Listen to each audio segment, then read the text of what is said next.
pour échapper à la justice. Certains ont, déjà, quitté le pays à moto ou à dos d'âne, d'autres, convoqués par le procureur, refusent d'y répondre.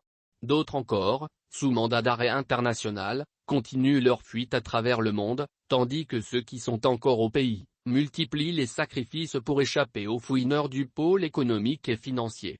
Pour eux, aucun sacrifice n'est de trop, ni trop cher. Urine de lion, testicules de moustique, bave de scorpion ou foie de griot. Dans son adresse à la nation, du 22 septembre dernier, le président de la transition, Assimi Goïta, réclamait l'audit de la loi de programmation militaire, LOPM. Initiée par le président Ibk, elle visait à doter les forces armées et de sécurité maliennes d'équipements adéquats à hauteur de 1232 milliards de francs CFA.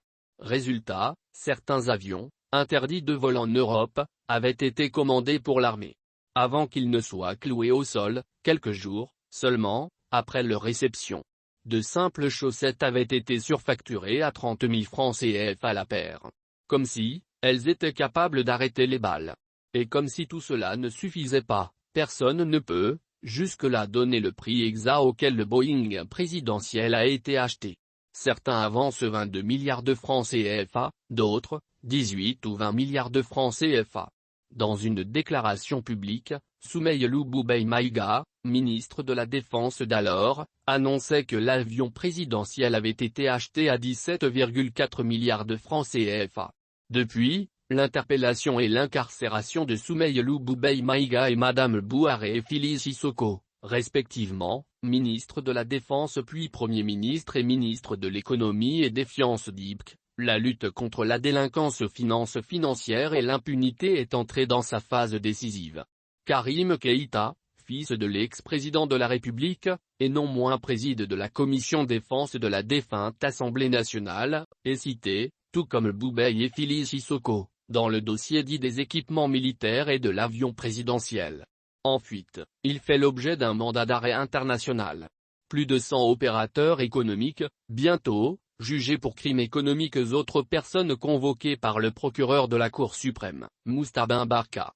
Ex-ministre de la promotion des investissements à l'époque des faits et actuel vice-président de la BAD, à Lemay, il refuse de déférer à la convocation du procureur.